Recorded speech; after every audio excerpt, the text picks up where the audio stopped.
Hello there, welcome to another example of dieback on one of our Japanese maples. This is a tree from the Shirasawanum family of Japanese maples called Autumn Moon.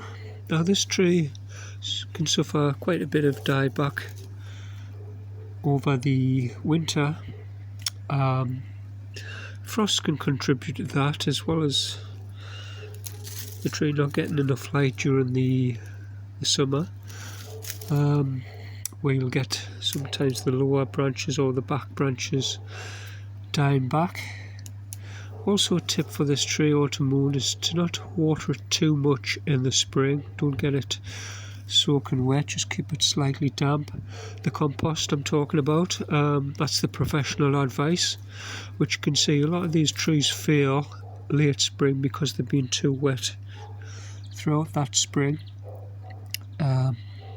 So what we're going to do first is obviously sterilise your pruning equipment with a little bit of disinfectant and water, and then dry them, and then basically just look for branches that have got no leaves on whatsoever.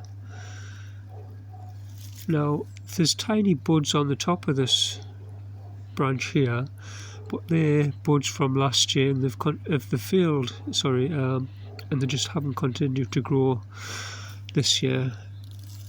Now it's very hard to tell the dieback on Autumn Moon because it's the same colour as some of the healthy branches. Even the healthy branches can be a pale colour that resembles dieback on other Japanese maples. So the best thing to do is leave the tree, if you're not sure, until into the summer like we are now, and you'll see easily that the branches that have failed just won't have any leaves on whatsoever, which makes differentiating the dieback much easier. So what we're going to do is to trace this dieback on this branch to where it actually stops. Now as you can see, the branch stops here. If you bear with me, I can't see the screen, so I'm just guessing with the amount of light here.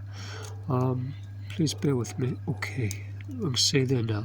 So the little branch ends here, which is about 6 inches long. That's failed, but also we have a branch here at the back which failed over the winter, and I pruned that back in the late spring. And this top of the stem here has got no signs of buds or leaves, so again it's possibly failed to here. So what I'm going to do is I'm going to prune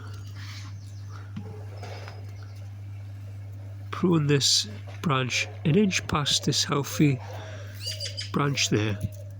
So I'm just going to snip it to there, and as you can see, it looks quite dry wood there on that cut. So that's basically died back,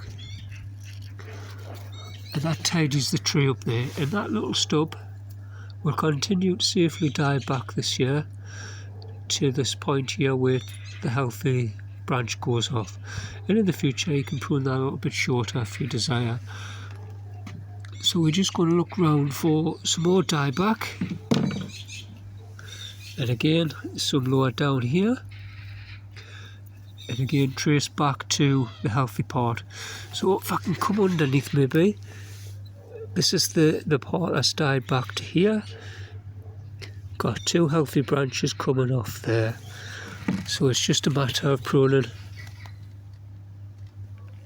an inch past and taking that dead wood out. Again lower down here, bear with me. Is this tip here. Now you can see here, this is the normal different colour that dieback starts with. Mostly on other Japanese maples, it's quite easy to spot. Like I said, it's a bit harder on Autumn Moon. And the tree, the branch is died back to here. So it's just a half an inch, just very thin branch, half an inch back to there, and you've got a healthy branch which will continue to grow in the future. We've got That's from the top, sorry. So it's just a matter of going round, and again here there's just a small branch to the front of the tree which has failed. Good centimetre, that's all. And another one here.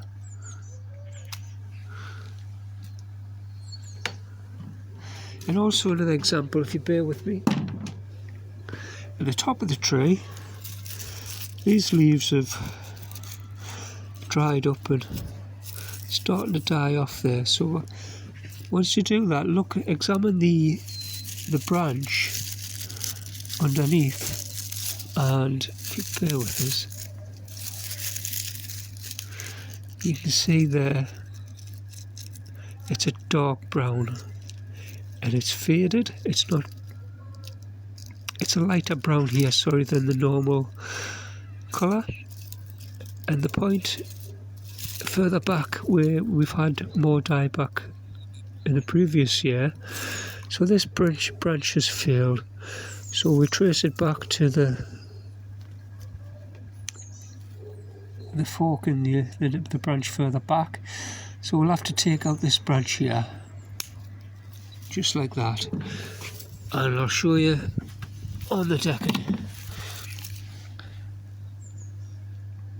Bear with me, there we go. So just occasionally you'll get on a Japanese maple, occasional branch that fails through the late spring or the summer where it's been healthy at the start of the year, but for some reason it just sort of dies back. And you can see the points there, these little petioles and that, very dark, and the leaves are just starting to dry up. For whatever reason, could be circulation problem or weather related, or simply the trees decided not to continue sending energy to this leaf. Sorry, this branch and these leaves. Oh, sorry, I can't say a thing here. So yeah, there you go. But the signs there, the dieback of the different colour branch, which will continue to spread further along as the energy withdrawals in this branch, and the wood just turns dead. So it's best to remove that. Just tidies your tree up. So that's about it really. Just go round your tree, gently looking underneath as well, looking for, there's another little spot, look, quite hid, this one here.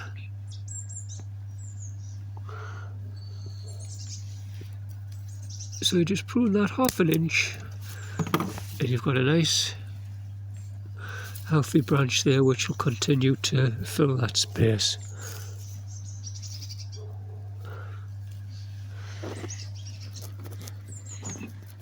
Now, if I can show you the full tree. Now this tree was underplanted when it was purchased, unfortunately, and it was about 4 inches too deep in the compost, and we almost lost the tree. It got smaller leaves and it struggled. I had hardly any leaves a few years ago. So it was about 2 years ago, early spring, it was root pruned and the top 4 inches of the compost removed to reveal the root flare. So you can see the roots that flare out sideways. If I remove the plastic gutter mesh which stops the birds from digging in there, you can see the healthy roots here. These are exposed just above the compost and the tree is much healthier. The tree was underplanted about this much, that's why it was failing. Now the tree is slowly recovering in the last 2 years, although we're suffering a little bit dieback. It's still bushing out there, so it is healthy.